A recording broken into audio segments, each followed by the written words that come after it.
승립사님, 어디 할 차례요?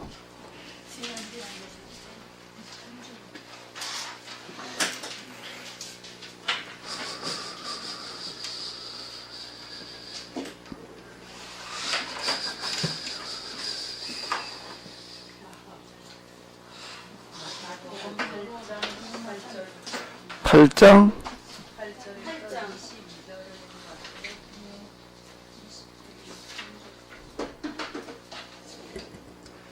아, 19절에서 22절 한 거죠, 지난주에. 그 다음에 그러면은 뭐 혹시 여러분들이 하시는 말씀 있으시면 먼저 하세요. 혹시.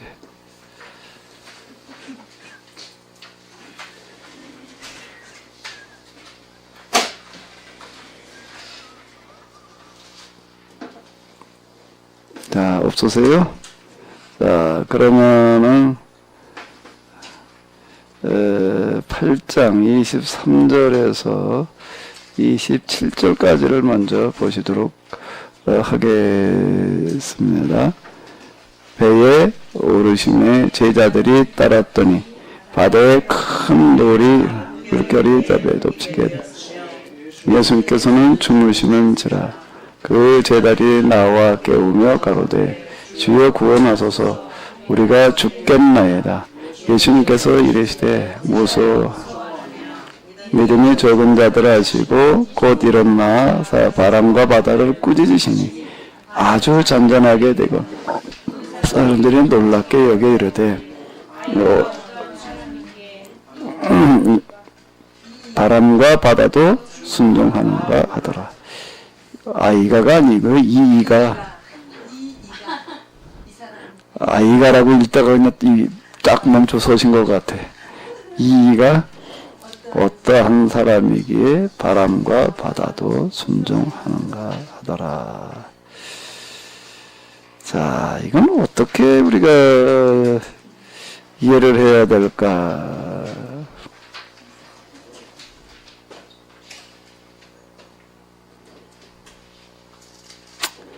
계몽주의 이후에 이렇게 보게 되면은 이제 이 과학이라고 하는 게 등장을 하는데요. 이제 그때는 사람들이 이제 과학 만능이라고 하는 게 시작이 되어져 가지고 이걸 믿지를 못하는 거예요. 과학으로 입증이 안 되면은 사람이 어떻게 풍랑 있는 바다를 꾸지러 가지고 잔잔하게 하냐. 또 예수님께 무리를 걸어오시는 이야기 있잖아요. 그런 것들도 그렇고 그냥 다 믿을 수 없는 일이다 이런 식으로 얘기를 하고 이제 그러는데요. 자,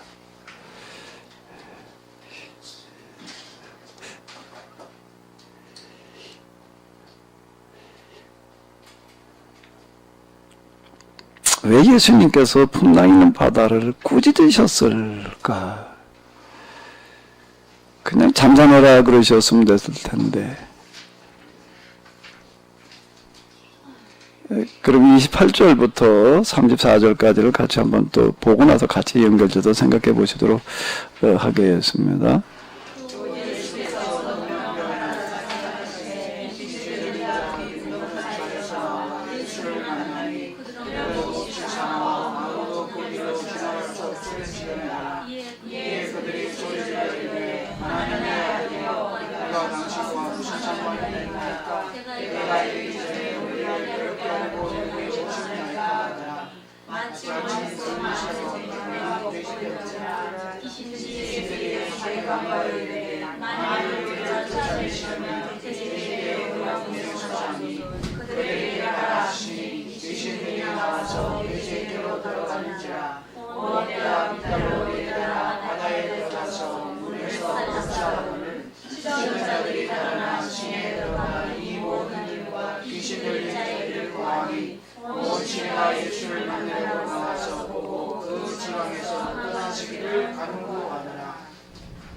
예.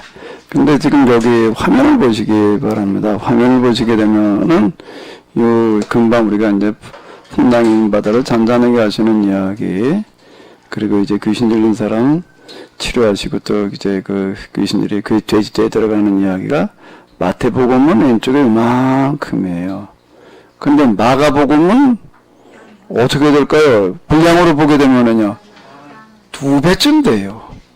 2배쯤 되고, 누가복음은 1배 반쯤 되고, 이제 마가복음이 제일 길게 기록이 되어져 있는데, 이제 마가복음 우리가 이제 오전에 1장 1절을 중심으로 이렇게 봤는데, 이제, 마가복음의 특징은 예수님께서 이 귀신을 내쫓고 병자 고치고 하시는 그런 이야기들 중심으로다가 기록이 되어져 있습니다. 마가복음은 설교는 거의 안 나와요. 그러다가 보니까 여기서는 뭐는 좀 많이 자세하게 기록을 해놓는가 하게 된 그런 이야기, 지금 얘기한 이런 이야기 같은 거요. 여기 지금 이렇게 보게 되면은 이제 그런 얘기들을 이제 좀 자세하게 이제 기록을 해놓고 있습니다. 특히 이제 귀신 내쫓는 그런 이야기 같은 걸 이렇게 보게 되면은 그 마태복음과 좀 이제 내용도 조금 이렇게 다른데, 마태복음에서는 귀신 들린 자 몇이죠? 마태복음에 의하면은 귀신 들린 자 마태복음 28절은 몇 명이에요? 2이에요. 마가복음에는요, 몇 명이에요?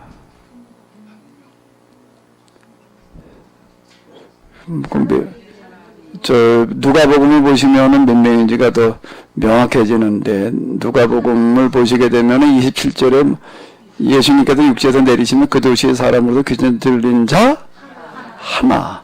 그러니까 마가나 누가에는 1명이고, 이제 이런 차이가 이제 조금씩 이렇게 이제 나는데요. 그러면 이제 이렇게 이런 의문이 일단 들어요. 뭐가 맞냐?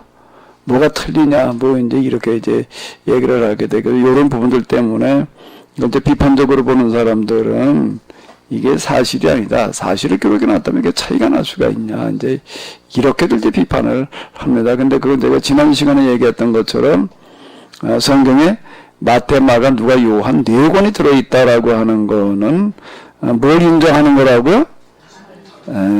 좀 다른 부분들을 그대로 인정을 해놓고 있는 거고요. 다른 부분들을 인정했다라고 하는 얘기는 이런 비판이 틀림없이 나올 수 있어요. 어떤 건 반대로 얘기할 수 있는 부분들도 이제 이렇게 있어요. 그런데도 그냥 이렇게 놔둔 이유 중에 하나는 뭐 때문에 그게 그냥 이렇게 두었을까요? 이걸 사람들이 보면 이거 뭐 오해할 수도 있겠다. 이런 생각을, 그런 걱정을 많이 했다면은 이렇게 4권씩 둘 수가 없어요. 그 중에 한 권만 두든지, 아니면 다 합쳐가지고 하나로 만들어 놓던지, 그러지. 근데 그냥 그대로 놔두는 거예요. 그냥 그대로 놔두는 거는 뭔가 하게 되면은, 자신감의 표현이기도 한 거예요. 자신감의 표현이라는 건 무슨 얘기가 되는가 하게 되면, 이거 사람들이 이게 지금 쓸 때도 그렇고, 요 기록할, 예수님 당시에도 그렇고, 기록할 당시에도 그렇고, 예수님께서 하신 일이 이게 진짜 그랬던 거냐 아니냐, 이런 거에 대해서 뭔가 의구심이 있었다면은 절대로 차이 나는 걸 그냥 둘 리가 없어요. 아예 그런 게 없는 거예요. 그런데 이제 어쨌든 이런 것도 그냥 뒀다라고 하는 것들은 바로 이제 이런 것들 자체가 뭔가 하면 경험할 당시도 그렇고 기록할 당시도 그렇고 이건 정말 예수님께서 이렇게 하셨던 일들이다. 이런 것들을 그대로 반영하기 때문에 그대로 둘 수 있었다라고 하는 건데요. 그게 이제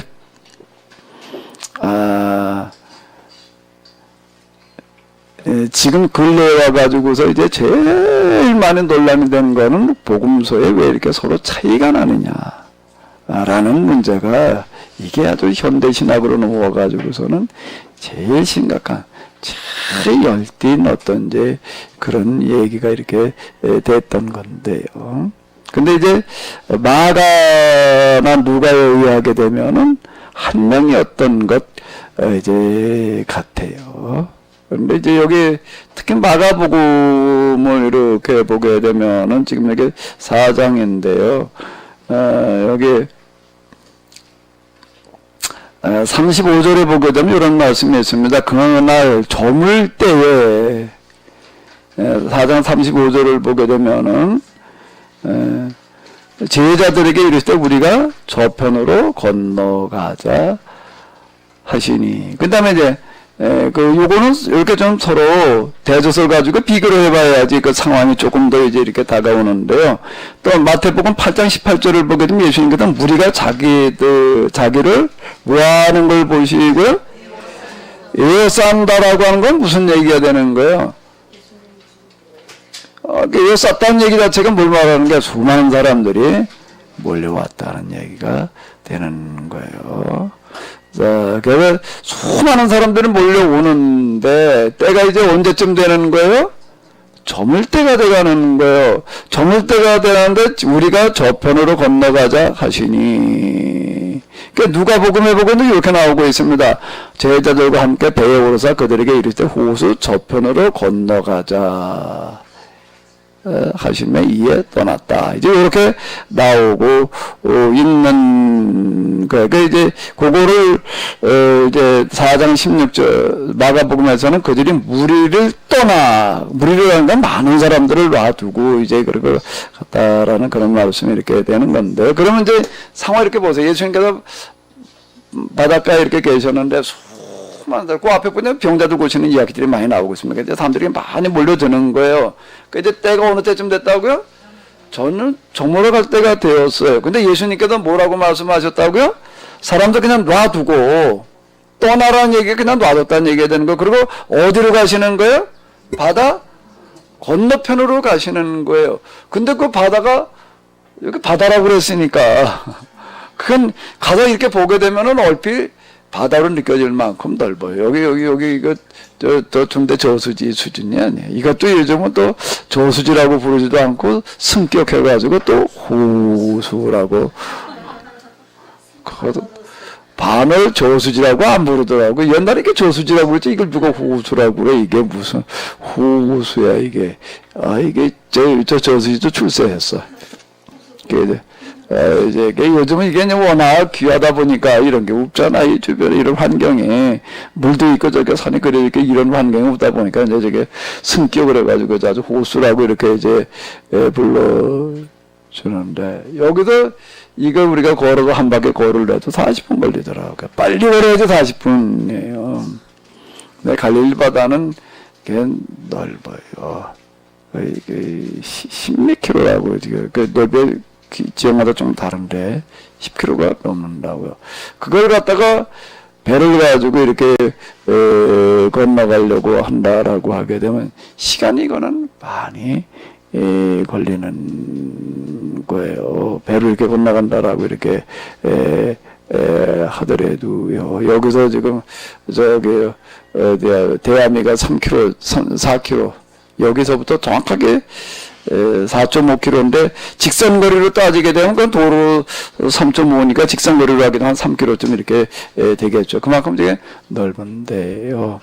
그럼 이제 저녁 무렵에 이 바다를 건너 가시는 거예요. 그러다 이제 풍랑을 만나셨다고요. 근데 예수님께서 풍랑을 향해서 꾸짖으셨다라고 하는 거예요. 왜 꾸짖으실까? 이런 상황이에요. 왜 풍랑을 꾸짖으시는 거예요?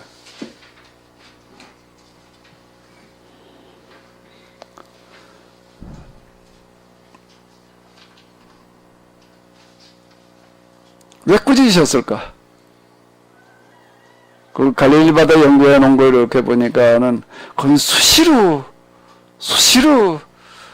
풍랑이 일어난다고 그러더라고요. 하루 몇 차례래요, 그건 뭐.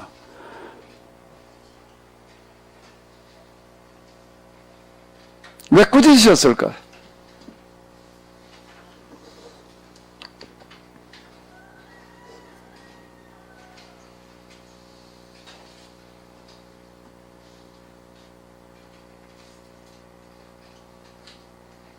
여기 이제 마가복음으로 볼까요? 마가복음이 조금 더 자세하게 기록이 되어져 있으니까 마가복음을 보게 되면은 거기 같은 이제 귀신 들린 사람 하나를 만났는데 그 사람이 이제 달려와서 멀리서 예수님 보고 달려와서 큰 소리로 부르짖어 이르되 지극히 높으신 하나님의 아들 예수님이시여 나와 당신이 무슨 상관에 있나이까. 원하건대 하나님 앞에 맹세하고 나를 괴롭히지 마옵소서. 이렇게 얘기했다는 겁니다. 그 왜 그런가 예수님께서 이미 귀신에게 이르기를 그 사람에게서 나오라라고 얘기를 했기 때문에 와서 그랬다. 이제 요렇게 이제 마가복음에 이렇게 귀신을 정확하게 이렇게 이제 좀 자세하게 이제 기록을 해놓고 있습니다. 자, 예수님께서 바다를 꾸짖으시는 거는 왜 꾸짖었다고 여기다 지금 나와 있죠? 여기 꾸짖으시는 게 이제 귀신 들린 사람한테 귀신도 꾸짖어요. 또 병 걸린 사람한테도 꾸짖으셔요. 또 풍랑이는 바다한테도 꾸짖어요. 똑같이 꾸짖는다는 단어가 같은 단어예요. 그럼 왜 특히 이번에는 왜 풍랑이는 바다를 꾸짖으셨을까? 예수님은 또 알고 보고 계시는 거예요. 뭐를요? 지금 이 풍랑이 있는 거는 뭐 때문이라는 거를요? 마귀의 방해라는 거를 보고 계시는 거예요. 왜? 마귀도 알아요. 뭐를 알까요? 저 바다 건너가게 되면은 뭐가 있다는 거를 귀신 들린 사람 하나가 있어도 그것 때문에 가신다는 거를 마귀도 아는 거야. 예수님 당연히 그런지 알고 가시는 거고요. 그런데 예수님께서 가시다가 보니까는 여기 지금 이제 보고 이런 구절이 있습니다. 예수님께서는 배에 여기 마가복음에 이렇게 보게 되면은 예수님께서는 고물에서 베개를 베고 주무시더니 고물이 어디지? 어딜 고물이라고 그러는 거예요? 배 잘 아시는 분 누구 없나? 고물이 어디예요? 네? 배 어딜 가지고 고물이라고 그러는 거예요?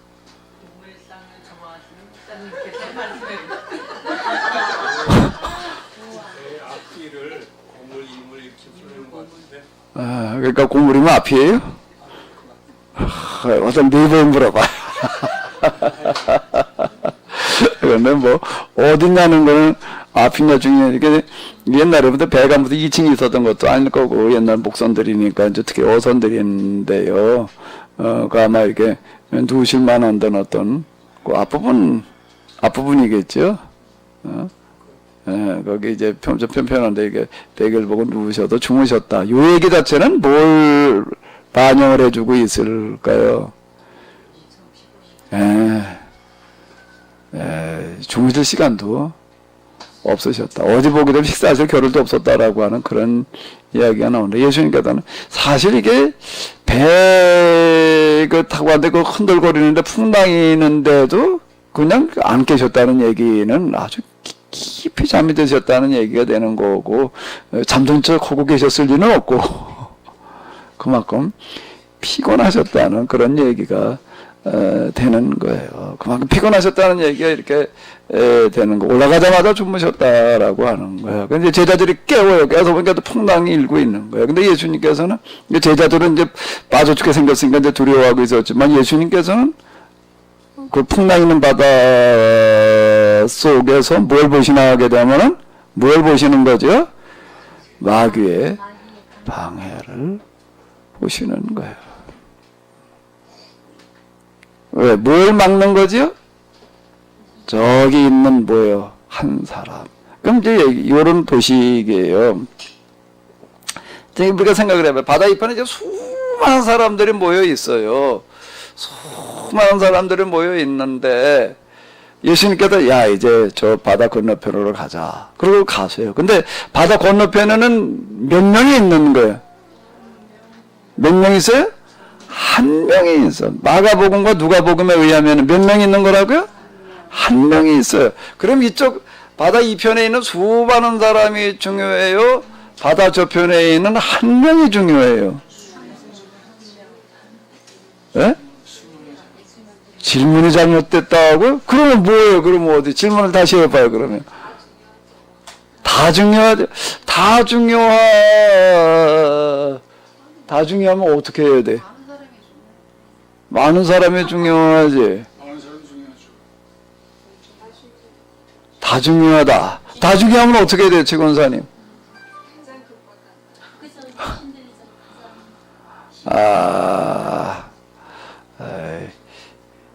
여기 저 밑에 있는 양팔조를 가져왔으면 딱 좋겠네. 이게요,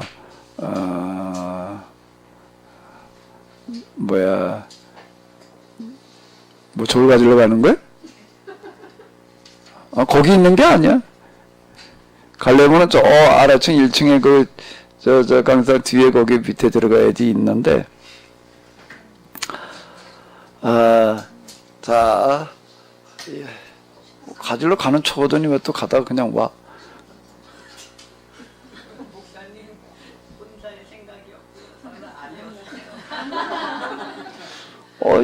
저걸 좀 가져왔으면 좋겠다고 그래도 일어나니까 저걸 가지러 가는 줄 알지. 저 배나무 밑에 가다가는 가끈을 매질 말아야지. 자, 이렇게 한번 이게 이제 수평조리라고 생각을 해봐요. 여기다 갖다 얹어놓으면 이쪽으로 기울어져요. 이쪽에다 얹어놓으면요, 이쪽으로 기울어져요. 그냥 예수님께서 움직이시는 어떤 이런 행보는 똑같아요. 기도의 응답도 마찬가지예요. 영적인 원리나 제가 이제 물적인 원리나 경험을 해보니까 같은 원리더라라고 제가 이제 계속 얘기하는 건 바로 이제 이런 걸 가지고 이제 하는 이야기인데요. 이쪽에는 수많은 사람이 올라와 있어요. 여기에는요, 한 사람이 올라와 있어요. 그런데 우리가 볼 때는 당연히 어느 쪽이 무거워요? 수많은 사람이 무거워요. 근데 하나님 보시기에는 어느 쪽이 무거웠는가 하면 여기가 무거운 거예요. 그 무게는 무슨 무게일까요? 무슨 무게일까요? 이 무게는 무슨 몸무게? 몸무게로 얘기를 한다고 전에 다니요. 이건 뭐예요? 마음의 무게예요. 마음의 무게인데, 마음의 무게가 여기는 뭐 몇천 명이 모여 있는 거예요. 여긴 달랑 한 명, 마태복음에는 2명, 뭐 한 명이다 2명이다. 근데 예수님께서는 여길 떠나서 여기로 가자고 얘기를 하시는 거예요. 꼭 여기를 왜 가시는가 하게 되면은 아주 이치는 단순해. 물을 갖다가 여기다 이렇게 부은다면 물이 어디로 흘러갈까? 이렇게 놓고 물을 부면은요, 이렇게 놓고 보면은 똑같은 이치예요. 예수님께서는 어디로 가시는가 하게 되면은 더 무거운 쪽으로 가시는 거예요. 더 무거. 그럼 무슨 무게예요? 이 무게는요? 이 무게는 무슨 무게라고요? 마음에 무슨 무게? 마음에 무슨 무게일까요? 마음도 무게가 있나? 마음에도 무게가 있다고? 마음이 무겁다고 그러잖아요. 그거 아주 그 기가 막힌 얘기야. 마음에도 무게가 마음이 무겁다 이렇게 얘기를 하는데 아주 정확한 표현인데요. 물이 낮은 곳으로 흘러가는 것처럼 예수님대로 낮은 대로 무게가 더 나가는 쪽으로 가시는 거예요. 우리가 새가 제비를 요즘 안 키우니까 안 키우는 게 아니라 제비 키 크는 거를 잘 못 보는데 옛날에는 우리 제비 크는 건 뭐 그냥 이맘때쯤이면 새끼 깔 때 됐는데 제비 올 때쯤 됐는데 제비가 언제 오지? 무슨 절기에 오나? 왔어요? 그 병아리 또 이렇게 보게 되면은 추울 때 앉기 시작을 해가지고도 이제 이렇게 깬다. 그러네. 요즘 이제 곤충이 참 활발한데 먹이가 제일 많을 때 맞춰가지고도 이제 새끼를 까놓는데요. 애미가 먹이를 하나 물고 와가지고 오게 되면 그냥 서로 달라고 입을 찢어지게 벌려. 그럼 거기다 어느 입에다 넣어주나? 이렇게 볼 때, 사람이 볼 때는 똑같이 입 벌리고 있는 거예요. 근데 에이미가 볼 때에는요, 거기는 뭐가 보일까요? 제일 배고픈 입이 보이는 거예요. 그러니까 제일 배고픈 입에다 넣어주는 거야. 그래도 골고루 먹을 거 아니에요. 덮어놓은 게 입 벌린다고 넣어주는 건 아니라고요. 입은 다 벌리고 있지. 입은 다 벌리고 있는데 우리가 볼 때는 그 입이 그 입이야. 우리가 볼 때는 다 그 입이 그 입이어서 저는 뭐 제 입에는 어느 입에다 갖다 넣어주나 이게 이제 의문인데 나중에 이렇게 보다 골고다 비슷하게 큰다고요. 그럼 골고다 먹였다는 얘기인데 에이미가 볼 때는 그 제일 배고픈 입이 있는 거예요. 거기다 넣어주는 거예요. 똑같은 이치입니다. 똑같은 이치예요. 여기는 어쩌면 수천 명일 수 있어요. 여기는 한 명일 수 있고 한 명일 수 한 명이에요. 그런데 무게가 어느 쪽에 돌아가는 거예요? 왜? 어떤 무게예요? 이 사람이 무슨 무게예요? 제 배고픈 무게. 제비도 먹이 보러다가 아무 입에다 넣어주는 게 아니라 자기 앞에 있다고 이거는 더 좋아한다고 좋아하는 놈한테만 먹여주는 것도 아니고 그래 살 거 아니에 골고루 먹어야 될 거 아니에 제일 배고픈 입에다 넣어주는 것과 마찬가지로 예수님은 어디로 흘러가시는가 하게 되면 어디로요? 제일 배고픈 입에 그러니까 갈급한 심령인 거예요. 심령의 갈급함의 무게예요. 그 무게를 여기서 어떻게 기록을 해놓고 있는가 하게 되면은 마태복음에는 별로 안 그려놨어요. 근데 마가복음에 의하면은 뭐라고 기록을 해놓았는가 하면 배에서 나오시매고 더러운 귀신사 들린 사람이 무덤 사이에서 나와 예수님을 만나니라. 그 사람은 무덤 사이에 거처하는데 이제는 아무도 쇠사슬로도 맬 수가 없게 되었으니 이는 여러 번 고랑과 쇠사슬에 매었어도 쇠사슬을 끊고 쇠사슬을 끊어 고랑을 깨뜨렸음이라라. 그리하여 고랑이라는 건 무슨 밭고랑 얘기하나? 그 쇠고랑을 얘기를 하는 거예요. 그걸 깨트릴 정도로다가 이제 난폭한 거예요. 고랑을 깨뜨렸음이라. 그리하여 아무도 그를 제어할 힘이 없는지라. 밤낮 무덤 사이에서나 산에서나 늘 소리 지르며 돌로 자기의 몸을 해치고 있더라. 자, 이렇게 기록을, 이게 마가복음에서 이런 걸 이렇게 기억에 적느라고 이게 길어요. 그 마가복음 제일 자세하게 상황을 지금 설명을 해주고 있다고요. 그 사람들은 어떻게 해볼 방법이 없어요, 이제는. 그 무덤 사이에 산다는 얘기는 무슨 얘기가 되나요? 뭐 너무 쌓아놨고 그냥 소리 지르고 그러니까 뭐 이제 쫓겨난 거예요. 이제 동네도 쫓겨나가지고서 쫓겨났는데 해필 무덤 사이야? 이건 뭐 이제 그 죽은 거나 다름없이 취급당하고 있는 사람. 그러니까 사는 사람이 아니야 이제. 그러니까 죽은 사람 취급하고 있는 거예요 지금요. 그리고 그럼 아마 뭘 먹고 살까라고 하는 게 의문일 수 있는데 그 이제 가족들이 좀 먹을 거나 이렇게 갖다 놔주고 이제 그랬겠죠. 지금 그러고 있는 사람인 거예요. 그럼 이제 더 이상 사람이라고 얘기할 수 있는 어떤 그런 게 아닌데. 그럼 다 그냥 그런가 보다고 그러겠죠. 근데 저 바다 건너 있는 예수님에게는 뭐가 느껴지는가 하게 되면은 이 사람의 갈급함이 느껴지시는 거예요. 사람은 몰라요. 제자들한테 저 바다 건너편으로 가자. 그러니까 예수님이 가자고 그러시니까 그냥 가는 거예요. 근데 예수님은 뭘 보고 가시나 하게 되면 그걸 보고 가시는 거예요. 한 사람을. 근데 가다가 풍랑이 일어요. 그러니까 이건 뭘로 보이는 거죠? 예수님한테는요. 마귀의 방해물로 보이는 거예요. 그러니까 꾸짖으셨다라는 그런 이야기가 되는 거예요. 그 예수님께서 기르는 양을 찾으러 오셨다는 얘기는 절대 막연한 얘기가 아니에요. 그러니까 그게 하나님께서 물이 어디로 간다고요? 낮은 데로 가는 것처럼. 그러니까 여러분들의 기도가 응답이 되려면 어떻게 해야지 응답이 된다고요? 어떻게 해야 된다고요? 가장 절실한 마음. 다 아시니까 같이 한번 불러볼까요? 목마른 사슴 뛰는 심령이에요. 갈급한 심령. 목마른 마음. 목마른 사슴. 물을 찾아 헤매이듯이. 과연 내가 그러고 있는가? 사실 저도 이런 거 이렇게 절실하게 와닿아 본 적이 없어요. 근데 제가 이따금 얘기하지요. 어느 날, 그날 기도 조금 딴 날보다 좀 더 하고 온 날이었는데, 기도 다닐 때 얘기해요.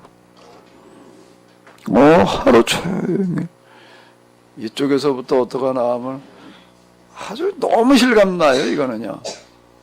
아주 거의 뭐 똑같다라고 얘기를 해도 될 만큼 강한 전기가 여기 머리 여기로 정수로 들어와가지고서 온몸을 쫙 천천히 지나가.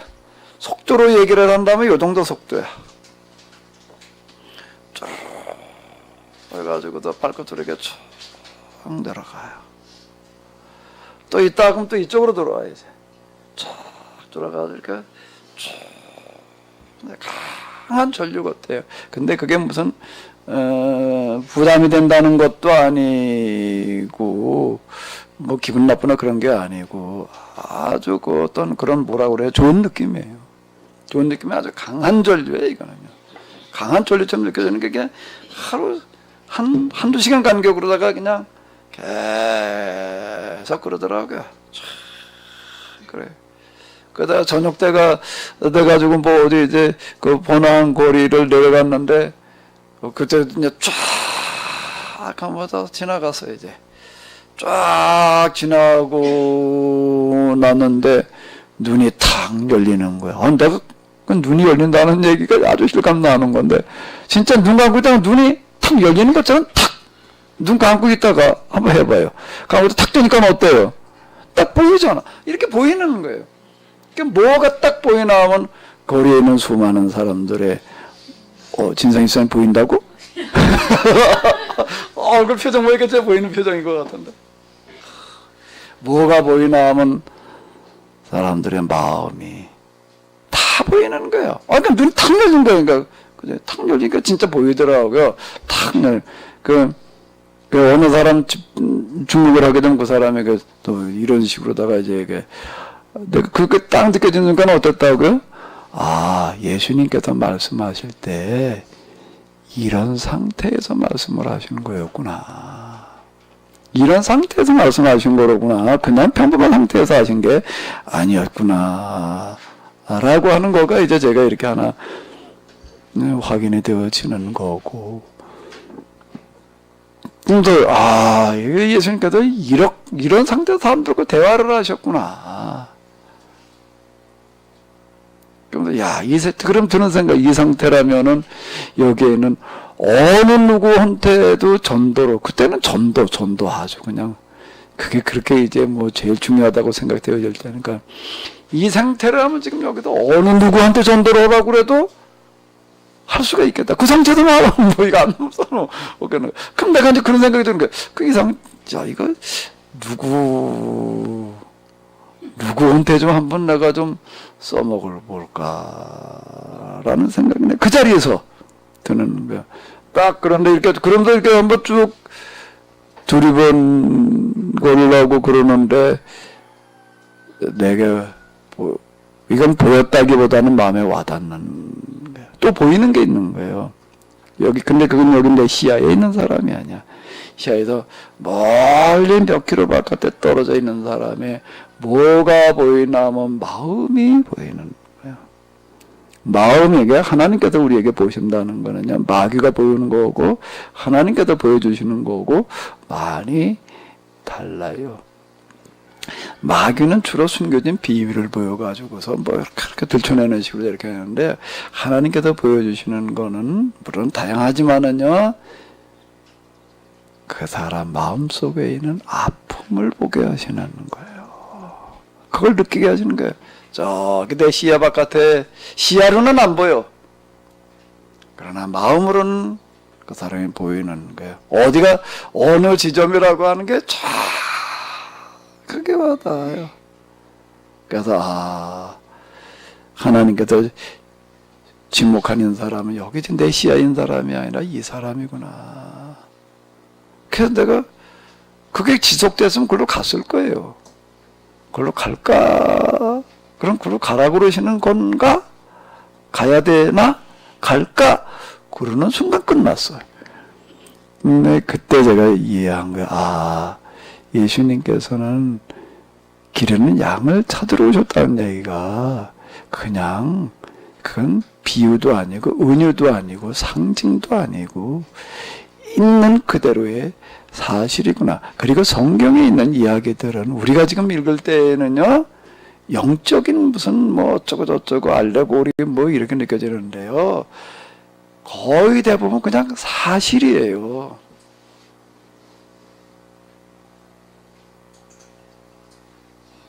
사실이에요.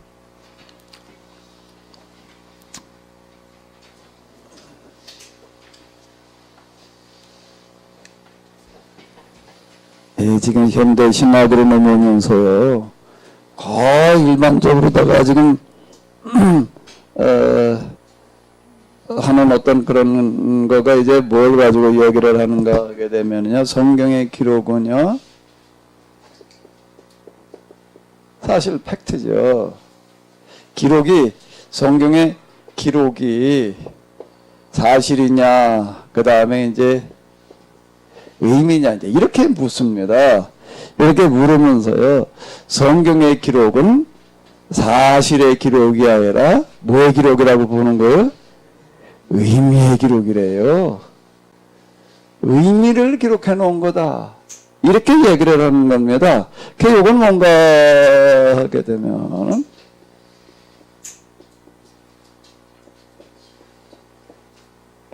신앙적인 의미를 기록해 놓은 것이 사실 그대로 기록해 놓은 게 아니다라고 이렇게 이제 얘기를 해요. 그런데 제가 이제 여기 지금 이제 금방 경험한 그걸 가지고 말씀드린 그것뿐만 아니라 한 홀이라도 남김없이 갚기 전에는 이런 표현이라든지 이런 것들이요, 남의 눈에 뭘 본다는 거지요? 남의 눈에 티를 본다는 거야. 내 눈에 뭘 가지고 있으면서 비판하지 말라는 말씀하시면, 그 남의 눈에 티, 내 눈에 들보라는 것도요, 절대 이건 도덕적인 교훈이 아니에요. 현대신학으로 넘어오면서는 뭐를 중요하게 여기는가 하게 되면은요,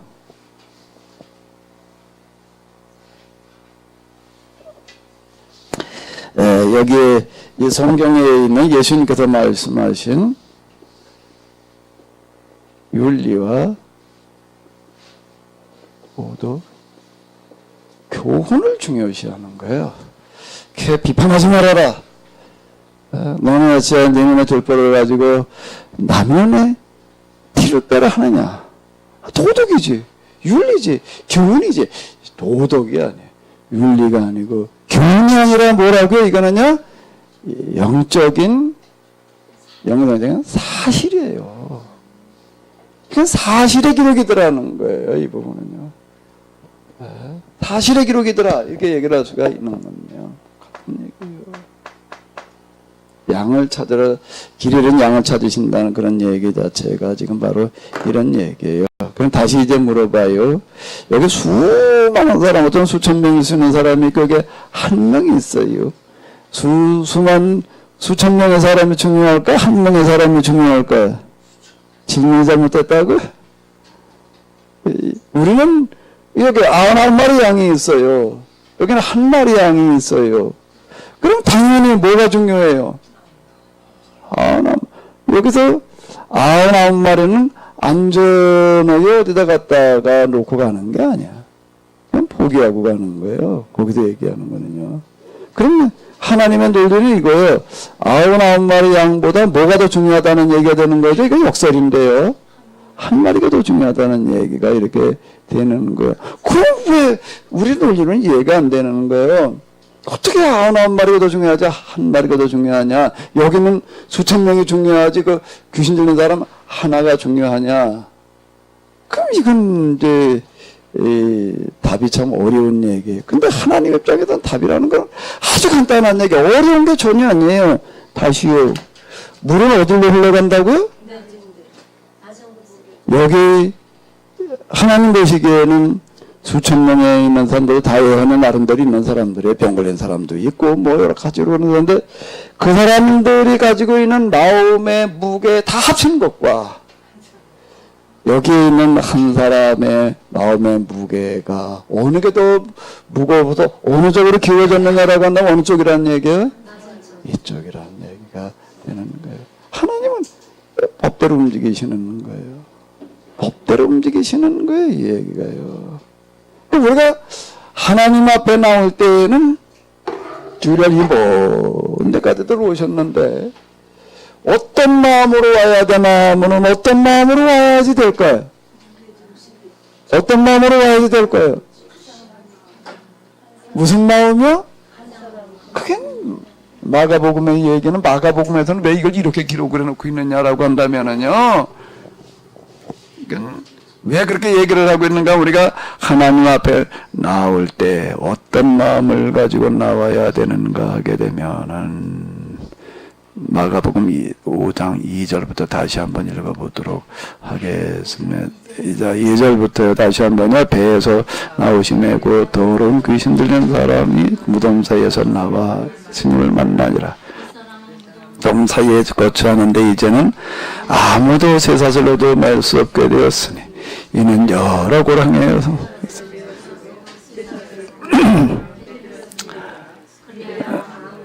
제어할 수 없는지라.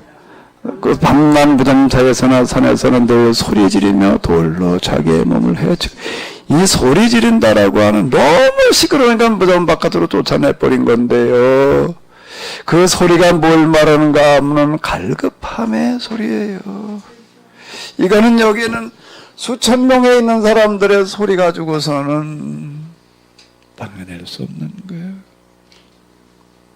이 갈급함의 부르짖음이에요. 이 마음이어야지 된다라고 하는 겁니다. 이 갈급함을 가지고 나와요. 그러면 신령과 진정으로 예배를 드린다라는 얘기가 이게 무슨 얘기야 이게요. 참 이해하기 어려운 얘기야. 신령과 진정이 뭐예요? 어떻게 하는 얘기예요? 뭐 무슨 신령 무슨 진정이야? 갈급한 마음에 예배여야 된다라고 하는 겁니다. 그럼 무슨 갈급함이 해야 되나? 뭐에 갈급해야지 되나? 뭐에 그렇게 갈급해야지 되는 거예요? 뭐에 내가 그렇게 이 정도로 갈급해야지 되는가? 밤이나 낮이나 소리 지르고 있었다는 거예요. 늘 소리 지르며 돌로 자기의 몸을 헤치고 있었어. 자, 이게 사람들이 볼 땐 미쳐 발광하는 것처럼 이렇게 보이겠지만 하나님 보실 때는 그게 아닌 거예요. 근데 지금 여기에 들어있는 왜 여기에 수천 명이 아니라 한 명이냐라고 얘기를 할 때는 바로 이 원리예요. 원리예요. 이치예요. 이게 아주 간단하고 단순해요. 그럼 우리가 하나님 앞에 나올 때는 다 이런 자여야 된다는 겁니다. 다 이렇게 광인처럼 하고 나와야지 돼요. 그럼 뭐에 미쳐 있어야 되나 내가? 미치는 건 나쁜 게 아니에요. 뭐에 미치냐가 중요한 거지. 귀신한테 미치면 문제가 되는 거고, 술에 미치는 사람도 있고 도박에 미치는 사람도 있고 뭐 별의별 게 다 미치지. 나에게 미치는 사람들도 있고. 근데 사실 우리도 미친 자여야 돼.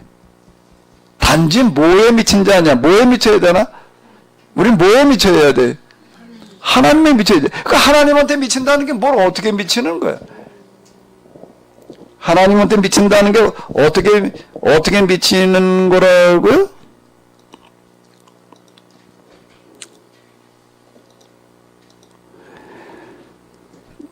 누가복음에 보게 되면은 여기 화면을 한번 보실까요? 예수님께서 어떤 곳에서 기도를 하고 계셨는데 기도가 끝났을 때 한 제자가 와서 말하였다. 주님, 세례 요한이 그의 제자들에게 기도를 가르치신 것 같이 저희에게도 가르쳐 주십시오. 그러자 예수님께서 이렇게 가르치셨다. 아버지의 이름 높임을 받으옵소서. 아버지의 나라가 속히 임하소서. 날마다 우리에게 양식을 주옵소서. 우리에게 죄 지은 사람을 용서하였습니다. 우리를 용서하소서. 우리를 유혹에 빠지지 않게 하소서. 예수님께서 기도에 대한 것을 더 많이 가르쳐 주시면서 이런 비유로 말씀하셨다. 이건 뭐 여러 번 제가 한 얘기인데요. 한번 읽어보시기 바랍니다. 너희 가운데 타고 가정한다. 한밤중에 그 친구에 가서 여보게 떡 3덩어리만 구워주게. 친구와 형제 우리 집에 찾아오면 먹으라고 내놓을 것이 없어왔네 하고 말하면 그 친구는 침실에서 큰 소리로 이렇게 대답할 것이다. 제발 나를 귀찮게 하지 말게. 문은 이미 다 잠가 놓았고 우리는 모두 잠자리에 들었다네. 그러니 지금은 자네에게 어떻게 해줄 수 없네. 그러나 내 말을 잘 들어라. 그가 친구라는 이유로 일어나 그 부탁을 들어오지 않을지 모르지만 그가 계속해서 문을 두드리면 그 간곡히 조르는 것 때문에 일어나 그의 부탁을 들어줄 것이다. 기도도 이와 같다. 구하라 주실 것이요 찾으라 얻을 것이다. 문을 두드리라 열려주실 것이다. 누구든지 구하면 받고 찾으면 얻고 문을 두드리면 열릴 것이다. 이 누가복음에는 유독 기도에 관한 그런 이야기가 많은데 또 불의한 재판관을 찾아가는 힘없는 과부의 이야기가 또 있습니다. 똑같아요. 우리는 다 여기 고라사의 광인처럼 목 놓아 소리질러 부르짖는 사람이어야지 되는 거예요. 단지 뭘 부르짖느냐라고 하는 거가 문제가 되는 건데 잘 들어라. 그가 친구라는 이유로는 일어나서 그 부탁을 들어주지 않을지 모르지만 그가 계속해서 문을 두드리면 이걸 어떻게 해요? 이놈 목을 조르는 걸 간곡히 쫓는 것 때문에 일어나 그의 부탁을 들을. 기도도 이와 같다. 내가 오늘 하나님 앞에 나올 때 이루고 왔나? 이건 자기 문제를 가지고 가서 조르라는 얘기가. 세례 요한도 기도를 가르쳐줬는데 우리에게도 기도를 가르쳐 주십시오. 기도에 대해서 어떻게 했다고요? 더 많이 가르쳐 주시면서. 기도라는 게 뭐냐? 하나님 아들들이 부르짖어야 될 기도라는 게 뭐라는 얘기예요?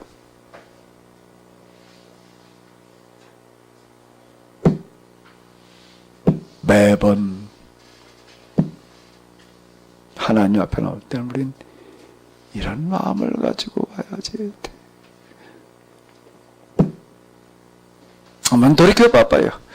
내가 여태까지 신앙생활하면서 과연 내가 하나님 앞에 기도 그냥 부르짖는 게 기도단 말이야. 뭐 중보기도 무슨 기도 많지. 그런데 여기서는 무슨 중보기도도 아니고 뭐도 아니고 아주 현실적인 문제, 절실한 문제들을 가지고 말하는 거예요. 기도도 이와 같다. 여기서 얘기하는 이런 기도를 내가 해본 적이 과연 있나? 단 한 번이라도 있나? 이 기도가 단 한 번이라도 내게 정말 이렇게 할 만한 기도가 내가 있었나?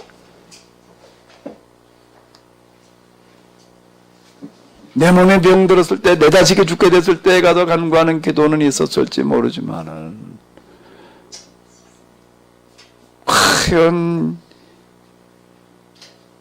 우리가 정말로 이 세상에 굶주리는 사람들을 위해서, 세상의 모양이 돼가는 걸 위해서 정말 내가 이렇게 기도한 적이 단 한 번이라도 과연 있나?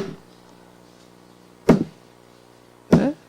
이게 결국에 가서는 그분은 지금도 찾고 있어요. 그분은 지금도 찾고 계세요. 뭐를요? 응답해 주실 만한 기도를. 근데 그 기도는 언제인가 쌓여야 돼. 무게가 나가야지 돼요. 무슨 무게? 아주 간단하고 단순해요. 응답해 주실 만큼 써야 돼. 그런 표현들 많습니다. 성경에는요. 언제까지입니까? 때가 찰 때까지. 이런 표현들 많이 있지요.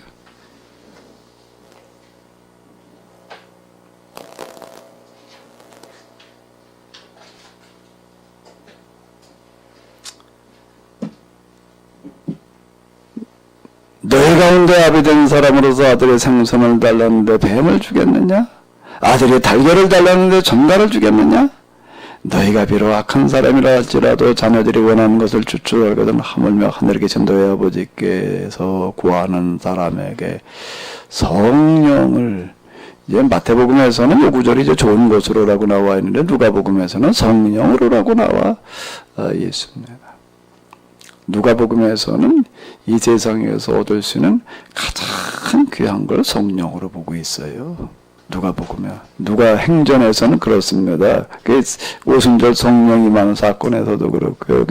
성령이 뭔가 하기 때문에 이 세상에서 얻을 수 있는 가장 귀한 걸로 보는 거예요. 그래서 성령을 주시지 않겠느냐? 요렇게 지금 얘기를 하고 있는 거예요. 가장 좋은 걸 주시지 않겠느냐? 부모가 자식에게 제일 좋은 걸로 주고 싶은 거지요. 근데 우리에게 제일 좋은 걸 주시겠다라고 하는 그런 얘기가 이렇게 되는 건데요.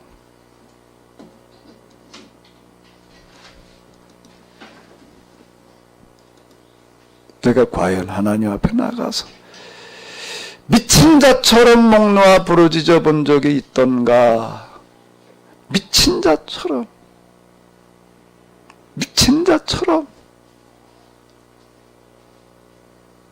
그걸 부짖으며 예수님께서는 저 풍랑이는 바다 건너편에서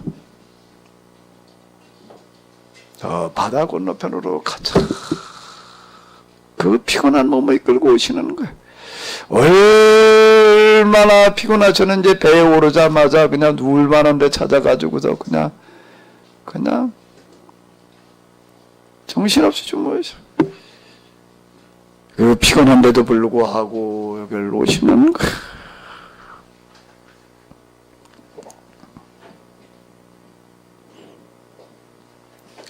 이스라엘 사람들은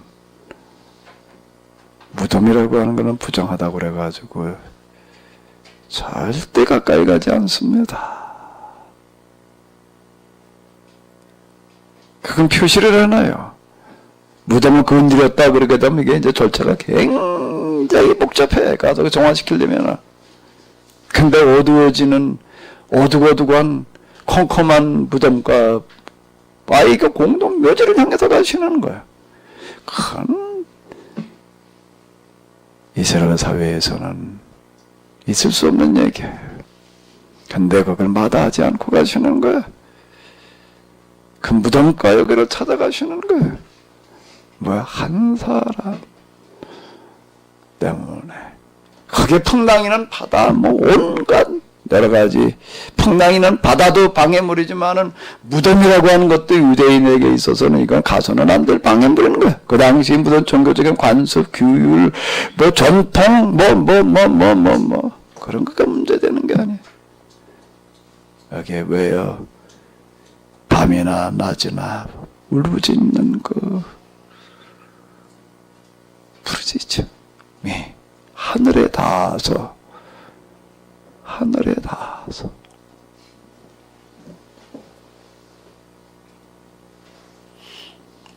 이런 기도 해본 적이 있나요?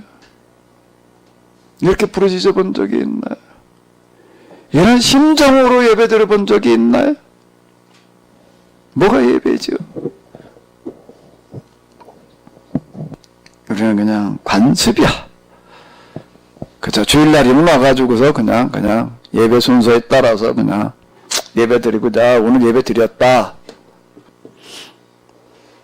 예수님께서는 말씀하세요. 하나님께서는 신령과 진정으로 예배 드리는 자를 어떻게 하시느니라? 찾으시느라. 오늘 과연 내가 하나님 앞에 찾으신 바 되었는가?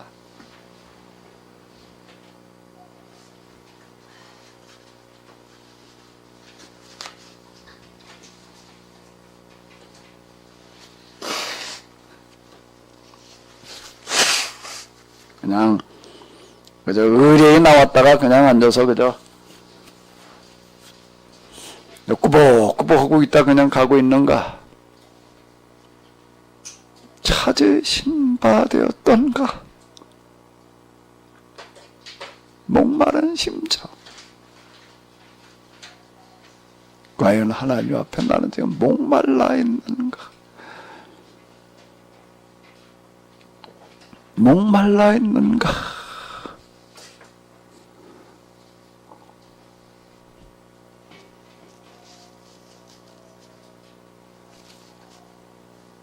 나는 오늘 하나님 앞에 내가 왜 나왔는가?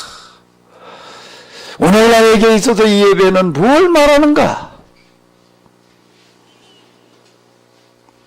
안 드리면 그냥 뭘 주일 빼먹은 것 같고 주일 성수 안 한 것 같고 드리면 그래도 그래도 뭐 오늘 한 주일 동안 내가 그래도 할 거 했다 라는 그런 무슨 안도감? 우리는 이런 하나의 그저 예배 문화, 예배 습관에 그냥 젖어 있는 건 아닌가? 그렇게 온다는 것도 쉬운 건 아니지만은요,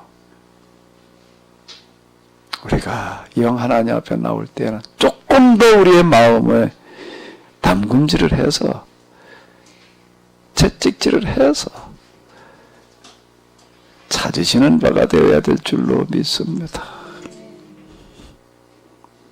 저 바다 건너편으로 가자.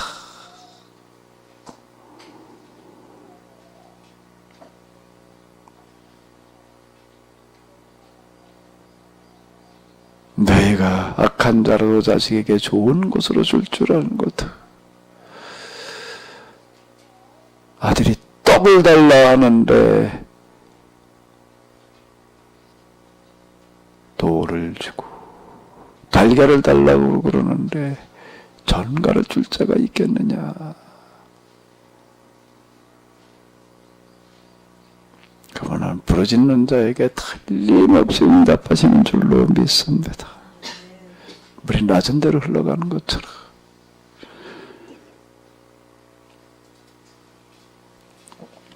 메네메네 대길 우바르신 손가락에 나타나도 벽에 글 쓰는 어떤 그런 얘기 이렇게 나와요. 좋을 일 얘기예요. 과연 하나님의 저울 앞에 올라섰을 때에 내 마음의 무게는 얼마나 나갈지, 과연 내 마음의 무게라는 게 있기는 한지,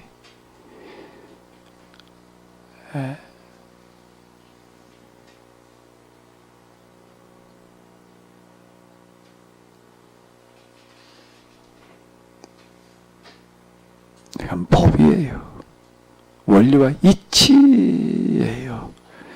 요즘은 무슨 시대인가 하게 되면 센서 시대예요. 자동 센서 시대가 돼가지고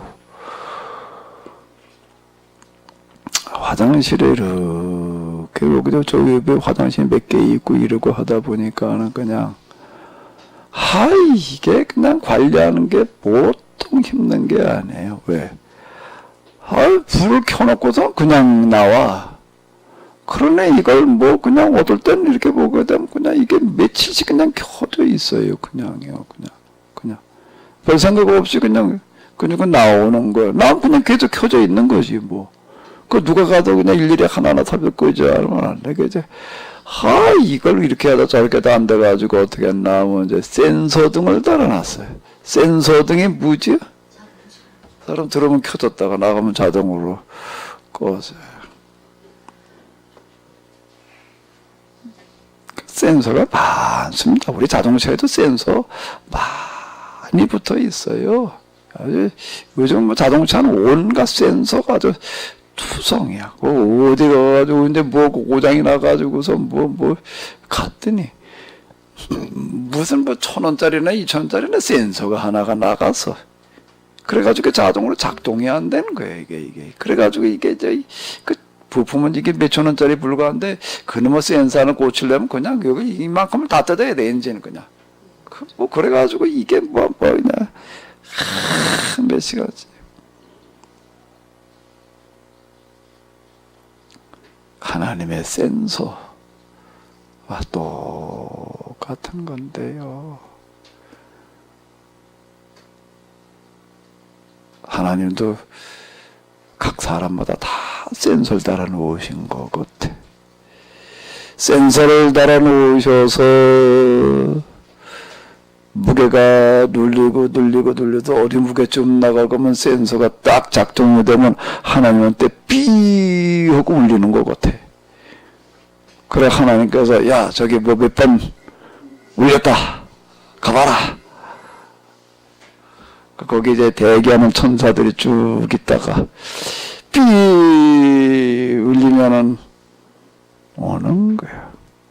자, 나영란 집사의 벨이 울렸다 가봐라. 아멘.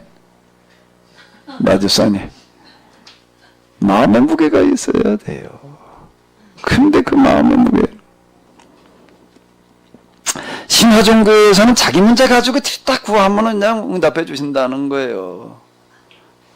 그런데 이 유신 종교에서는 유신 하나님에게 있어도 하나님의 응답은 그런 응답이 아니야. 그 지금 저 배고픈 사람 떡 부르고 하는 사람 얘기하고 똑같아. 그걸 응답해 주신다. 그게 기도라는 거야. 그게 기도. 과연 나에게 응답받을 기도가 과연 있었나?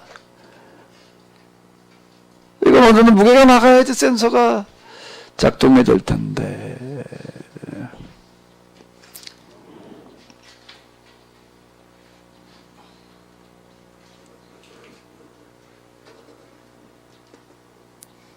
메네 데겔 바르신 내 무게는 얼마일지.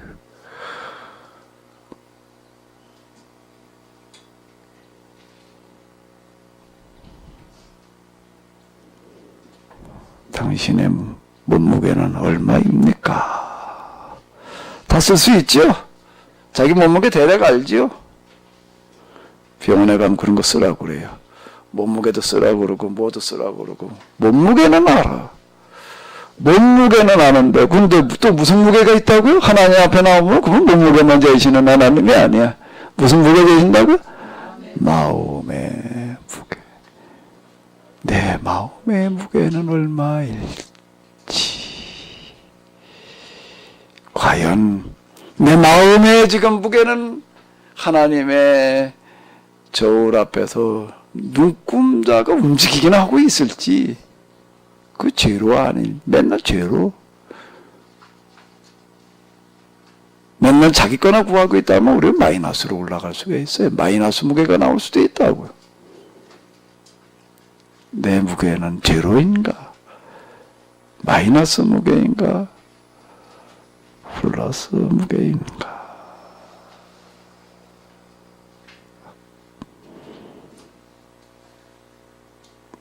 우리 다 같이 기도하시도록 하겠습니다.